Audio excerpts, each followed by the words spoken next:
next session, which is our second technology session of the day.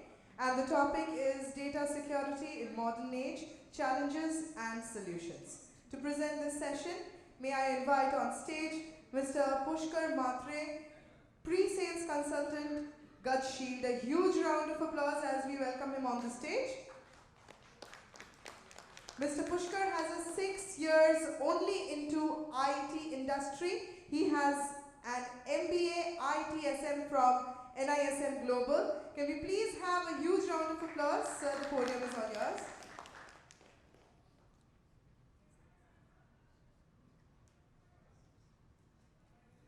Hi, good afternoon. So welcome back to the second half of this session. This event is very well organized and much more informative to all of us. Yeah. So from the morning we are talking about only one thing, data. So it is very critical to each and every organization that data should be secure. So the same aspect I'm going to cover in my slides. So let's talk about what are the challenges and what are the solutions that we have on board. So very three key aspects of data security are confidentiality, integrity and the ability of the data. So when we talk about confidentiality, so when I'm saying that this data is available to this particular person or this particular department or this particular organization, we are giving authorization of that data to a particular identity. So it is very important in terms of data security. The second one is integrity. So when I say I'm sending one X message to someone and it is getting received at X+1, so that means your integrity is lost somewhere in the channel. So in order to have proper data security in place, it should be sending X and receiving X, so it is your integrity. And the third but not the least, which is availability. So whenever the data security solution you have implemented, we have to make sure that the data should be available to each and everyone who has given access to that data at any given point of time.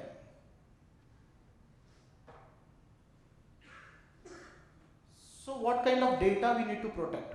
So there are two types of data we generally classify it as a business critical data and one is a private data or private information. Business critical data can be your financial document, can be your inventory details, anything which is related to your organization and which is a key aspect or key asset to your organization. And if we talk about private information, it consists of like your employee information, their payroll information, all this data. Both the data has their own significance, but yeah, in terms of data security, both the informations or both the type of data are very much valuable to the company.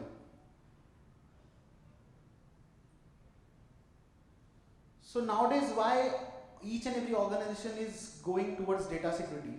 Why it is required? So previously, if you see, we used to deploy more of perimeter level security. It's kind of network security. We used to put firewalls in place, and each and every security was talking about network. But now, after moving to cloud and after post-pandemic scenes, we have seen that data is much more critical because now you have access to your data only because of cloud you are subscribing to infrastructure as a service. So the infrastructure is managed by someone else. Now the only thing in your hand to control is data. So that's why every organization is moving towards data security. So the first one, which is a very nightmare for each and every organization, that is data breach. We have seen a lot of statistics from the morning that what kind of data breach has happened to which companies and it cost them in what amount. So first very reason to move towards data security is data breach. The second one is compliance. So when you talk about any organization, it comes under some of the verticals and each and every vertical has to follow some compliances. If we talk about banking, PCI DSS is there, then GDPR is there, and CERT is also there. Even nowadays, RBI has launched some regulation which talks about data security. So slowly it will come to each and every sector and it will be very important aspect for each and every organization to fulfill that compliance. The third one is exposure to cloud. Now the exposure to cloud, what has it done is we have put our data in cloud. Previously it was there in my organization, it was sitting in my campus. in my servers, in my rack. But now the data is moved to the cloud. Now only thing I can access is data.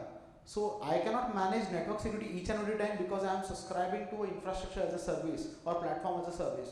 But now in terms to secure that data, I need to go for a solution which gives me a data security.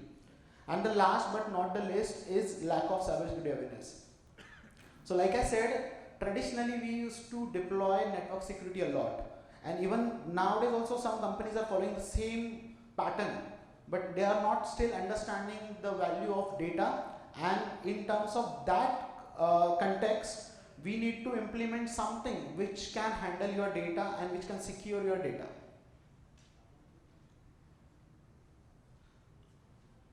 The challenges related to data security has been addressed by many dignitaries on the stage. So there are few challenges which are there repeated, you can see. So one is the lack of data visibility control. So in order to protect your data, you should have a visibility over your data, where my data is lying, and I should get control over the data in order to protect it. The second one is cloud misconfiguration. So definitely when you are configuring something on cloud, and cloud is a new technology, not each and every person or each and every IT person is aware of that thing, and there is a chance that you can give some loophole to the like the word said hacktivist, that they can get into your data and they can access your private information. Then third one is unauthorized access to cloud. Again, it is a part of misconfiguration only, but cloud generally we are not able to understand that what kind of IAM it is giving, how we should configure it, and in that point of time you give access to your managers, like the service providers, you give them full access, or the partners which is providing you that cloud platform, you will give them access just to get rid of the hectic work, and in there you have a chance of leaking your data. Then cyber security attacks that we have already seen, like statistics from the morning. Then denial of service attacks. So DOS attacks already explained by Sunil sir very well. So DOS attack is also one challenge when we talk about data security. Hijacking of accounts. So IAM, again IAM is mentioned by Sunil sir, that IAM is also required in terms of data security. Insecure interface and API. So one of the speaker mentioned about APIs. This particular era is API economy or application based economy. So insecure access to those APIs can lead to your data leak. Malicious insiders. So again, this was covered by Vimal sir, that 90% of attacks that we consider are external attacks, but 10% of it are internal attacks. It might be intentional or non-intentional, but some of your own employees are leaking data. I'm not saying it is an intentional kind of activity, but yeah, it is a kind of malicious activity which is required to secure in terms of data security. Data loss in cloud computing. So whenever we put something on cloud, we try to get replica of that, we can take a snapshot of that. But if we are not aware of all these things, which is a data replication technology or data recovery technology, then there is a chance that due to cloud breakdown, you might lose your data. And the oversight and negligence in cloud data management. So I'm talking about more cloud because now we are shifting towards cloud more. It was not there previously, but now we are more, after COVID we are shifting more towards cloud, so that's why it is also important. So what is the good way to build a solid data security strategy? So first one is to identify. Whenever we try to implement any policy, any kind of policy, not related to data, any kind of policy, we need to first understand to what context we are trying to implement that policy.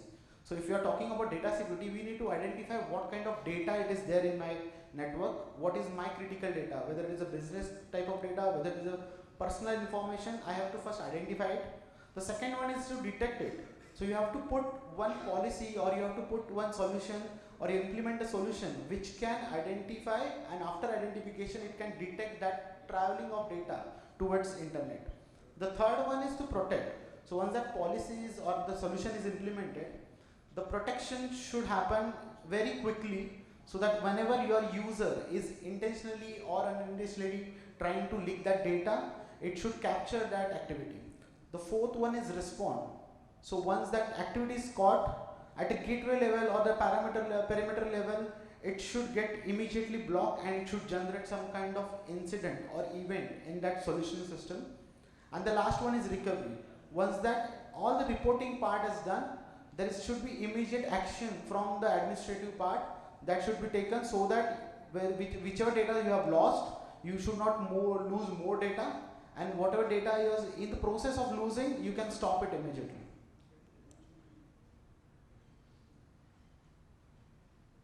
So what technologies can help with data protection? There are many technologies. The first one is data discovery and identification. So like I said, we need to identify data, and for that thing, various types of technologies are available in order to identify what kind of critical data is lying in your network. The second one is data encryption. Obviously, if you give me a text of mail and I can read it clearly, that means it is a clear format, it can get leaked easily. But if it is in an encrypted format, it is difficult for me to understand it, it is difficult for me to crack it. So the second technology is data encryption. Third one is dynamic data masking. So each and every bit, each and every word can be masked using various parameters. The fourth one is user and entity behavior analytics. So whichever person or whichever employee or whichever identity has access to that data, we can have their behavior analysis, and based on that we can put some policies. Then for fifth one is change management and auditing. So whenever there is a change in management which is happening in terms of data security, it should have a complete auditing of that. So whoever is handling your solution part, or whoever is handling your solutions which are deployed in your network, should get a complete auditing part, so that you can understand what is happening in your network and how your administrators are protecting your data. The sixth one is identity and access management. So IAM is obviously talked a lot about, we have from the morning. So IAM is very important, that starting from your solution only, that who should access your solution, who should have access to your solution, they can configure policies, because that is the main thing. The device which is giving you the protection should get accessed securely. So that is also important. And then the data comes, that what kind of data is getting accessed, who should access that data and who should not. So that is also important. And the last but not the least, that is backup and recovery. So this is a very basic thing, but very important thing, that the backup and recovery should be possible with your data. Now, what are the steps that we can follow to strengthen our data security? So first one is identify the data risk. So data security risk, that means first you have to identify what types of devices are there in my network, then what kind of data it is generating. Out of that data, which data is critical to my business, which data is critical to my organization, and I should identify the risk associated with that data. The second one is conduct a server inventory. So server inventory is nothing but that's a solution you are implementing in your network in order to protect this critical data. You should have a complete validation, should have a complete insight of that solution, that what are the capabilities of the solution and how you can implement it in your network. The third one is know your data. So there is a lot of data in my network. So let's say there are 100 pages are there, but a very important page is my balance sheet out of the 100 pages. So I should know that balance sheet should not go outside of the network. Rest of the 99 pages are not that important for me, but the balance sheet is important. So you should know your data. The fourth one is establish and maintain list privilege model.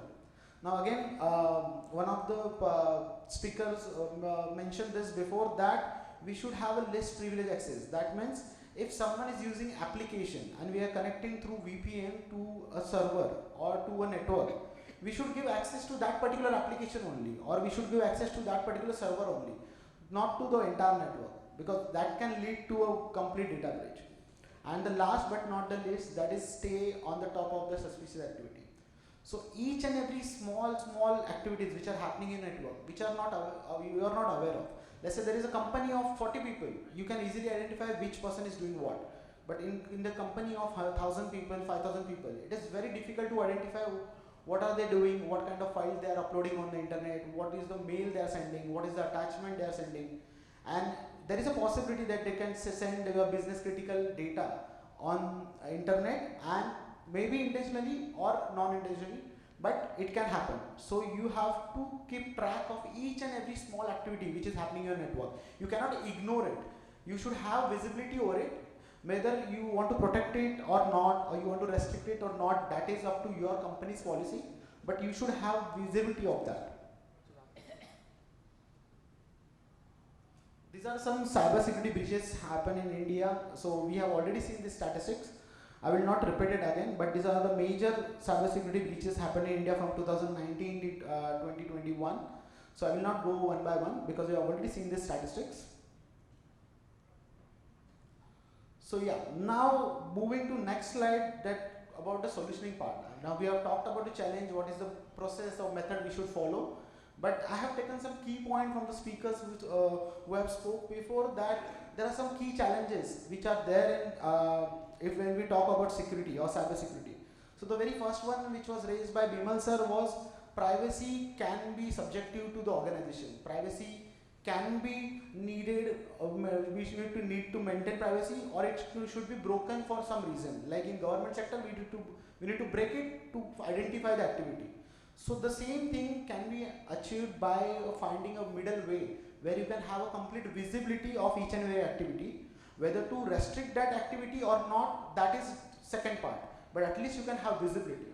The second one, which is a cloud vulnerability, obviously as we are moving towards cloud more and more, there is a chance of cloud vulnerability, there is a cloud vulnerability, and in order to tackle that, so there should be option of flexible deployment. So your solution which you are trying to procure for your data security should be deployed at the physical level and should be deployed at a cloud level or virtual level. So it should have flexibility of deployment. The third one which they mention is mobile application or malicious mobile applications. So definitely when your user is getting connected to your network, nowadays each and every user uses at least two devices. One is their laptop, another is their mobile. And I don't know whether any of the company restricts mobile connection to the Wi-Fi. Each and everyone allows that. But once you connect your mobile to your network, there are some applications like proxy application, VPN application, which bypasses your company's network policy and takes away your privilege of restriction and give you full access towards internet. So such kind of application can be blocked or can be handled by application filtering, or also supreme, or I can get strong application filtering. And the last but not least, that is security bypass. So security bypass, like he said that he has given his password to someone else because he is busy giving session here. But there is a chance that you can use two-factor authentication to restrict such kind of activity, so that we can give only one-time access to that user. He can access, do the changes, but next time if that person tries to log in again with the same credential, again you have to go for a new OTP. So that is again DDoS was one of the mention. So is there any solution in the market which can handle all these challenges? So yes, it is there in the market, and we should be proud of it that it is a Make in India product. So Gushshield is a Make in India product which this company was incorporated in 2002 by Mr. Sonny Jain. Initially we were into software firewalls, then we moved to hardware firewall, and now as per like data security we started talking in 2021, 2022. But we have launched data security firewall in 2020, considering the trend of the attacks and the vulnerabilities and all the malicious activities which are happening in your current scenarios, and we have adapted and collaborated your next generation firewall with data security solution, because we have this feature from 2008, that is data leak prevention. So we have incorporated along with next generation firewall to give you data security firewall. So these are the some credibility, that whenever we come across a new product, we always look for what is the credibility of that product. So in talking about credibility, we have been recognized in Gartner 2018-2019 for Asia Pacific context for next generation firewall. And the main aspect of it, that Gartner Peer Insight. So many of you must be aware, Gartner Peer Insight is the one report which is given by Gartner after the purchase of product. So we have around 4.9 rating out of 5, which is the highest among this segment. So this particular report is generated after people or organization using our product for more than 5 years, 10 years, and after that they have given this report. And again, we have like proud owner of ICSL Lab certification for more than 17 years back to back. As I said, this company is made in India, this product is made in India, but we have a global footprint. So we are proud that though this product is made in India, we are making our footprint across the globe. So these are the data security related features which are mentioned. I have not mentioned any next generation firewall features because each and everyone are aware of those features like URL filtering, application filtering, and antivirus, IPS, IDS, or anti-spam. All those features are there because it is traditionally it came to each and every firewall, and we are carrying that forward towards new data security firewall as well. But there are some features which we need to understand and which need to mention, which is advanced data classification or protection. So the first step or identification of data security can be tackled by this. So this is capable of handling your, let's say you are uploading any file on any platform, let's say Google Drive. So if you are uploading PDF, if you are uploading docs, it can identify it and you can create policies around that. So let's say I'm working in a financial organization. To me, Excel file is very important. So Excel file should not get attached or should not get uploaded on any website. So I can create policies where only Excel file will it block. Okay, and again I had one step ahead of it. I want to send that file, but the manager should be in CC. So such kind of restrictions can be put so that you can have complete visibility over your network and you can stop your data leak at gateway level. The second one is contextual intelligence engine. So this one is very proprietary to us. So contextual intelligence engine is very important because let's say I give you a piece of paper with a random words. You won't be able to understand what is written in there unless and until I give you context to each and every line. So let's say if I'm sending a mail through Gmail and if I give you the entire conversation on a paper, you won't understand it. But if I give you in the format like what is the from ID, what is to ID, what is CC, what is subject name, what is the body, what is the attachment, then you will have a clear identification of data and you can understand it clearly. So that part is handled by contextual intelligence engine. Then we have SD-WAN. So SD-WAN again is the much more utilized kind of technology nowadays, but it is coming at a cost. But as a Make in India product, and we want our country to have a good cybersecurity space and our organization which are there in India to have a secure platform, we are providing this SD-WAN features free of cost on our device. So we are giving redundancy, security, end-to-end security, application steering, all the features which you normally see in the SD-WAN, those are covered in this particular feature. Then data leak prevention. As I mentioned before that from 2008 we are doing this feature at a gateway level. So generally when you see any data leak prevention kind of secure solution, you have to install one agent in the endpoint, and it is very difficult to install such kind of agents if your company is having 5,000 employees, 10,000 employees. But if there is a solution which can handle the same capability without installing any agent, so that is a game changer in the market. So we have a data leak prevention without installing any agent at the endpoint, and we are doing this from 2008. So there are some OEMs who are claiming and who are doing this from past 2, 3 years or 5 years, but we are doing it from 2008. So you can understand the maturity of that particular feature that we are having on this appliance.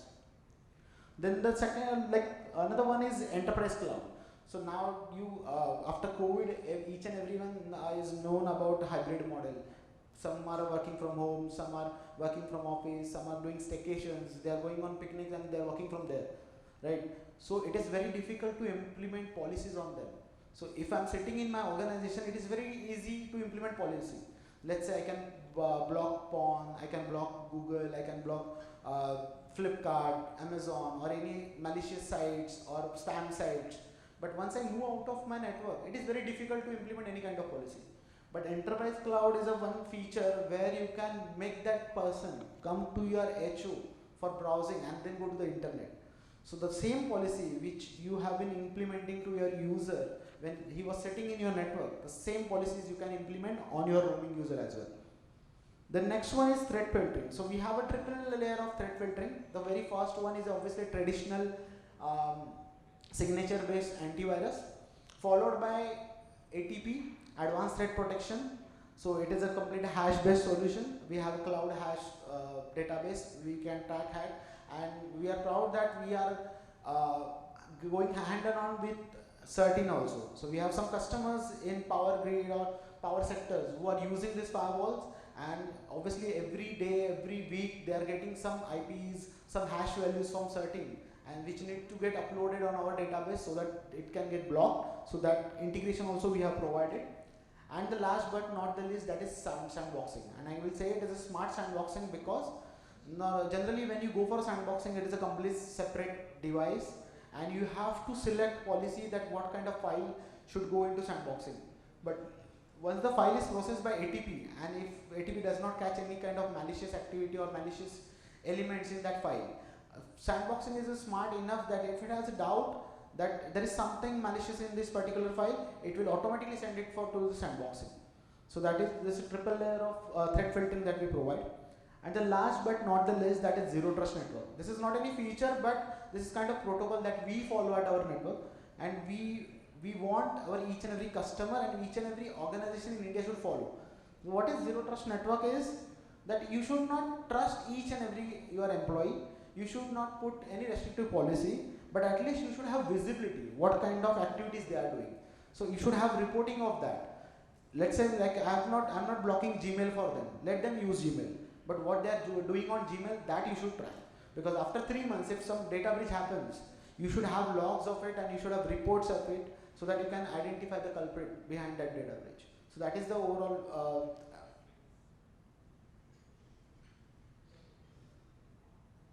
So these are some other data security or appliance features we are going to say. So if you are talking about data security, the very second aspect comes once you do the identification or protection of data, that is reporting part. If you don't get any reporting for your data security activities or data security solution, then it is not of that work. That you should get clear reporting. So the on appliance reporting, it is a part of it, and you can enforce different kind of security policies along with it. Then contextual visibility, connection history, what kind of connection your user had with Google Drive or Gmail, Yahoo, any kind of mail.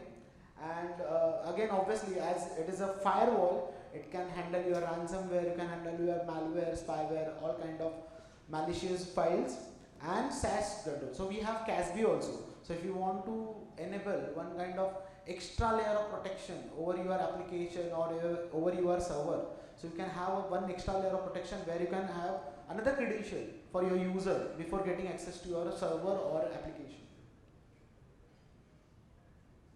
So this is the complete appliance list that we have. We have products starting from SOHO range to data center class. So we serve all the domains starting from your 15, 25 users till 15,000 users. And we have many customer lists across that we are proud that being a Make in India company, we have major footprints in government clients. So we Power Grid as our customer, Bharat Petroleum, Indian Oil, Coal India, ONGC. If we talk about another customer which will give you credibility of this product is ISRO. So in ISRO Ahmedabad, our 18 enterprise class products and 8 data center class products are deployed. They are using it for their own network. Then if you talk about education sector or BFSI sector, we have some major clients on board. Then if we talk about education sector or capital market, this is another way, Darasha, Rare. So we have many clients, these are some of them. Education sector also we have seen like Birla Institute, Goa Institute of Management, Noida International University. Now we are getting most of the triple IT on board. So we have 3 already triple ITs on board. We are 4th one is already coming. Even in the manufacturing plants also. So MB, Barrow, Excel, Gazebo, Windwell is a good recognized name, Man Industries. These are our customers. So you can understand that various vertical that are using our product. In IT sector also there are multiple organizations which are using our product.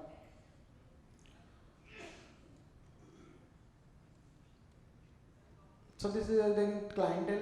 Tata Tele Services is also deep association with like around 10 years they are using our product, Tata Tele Services. So yeah, thank you so much for your time. I hope you got an insight about question because we are into this market from many years, but as per like our PM's new agenda of Make in India, So you should be like aware of this thing, that in order to tackle all these challenges which are there in data security, there is a product which is made in India and which can make your data network secure. So that is all. Yeah. Thank you.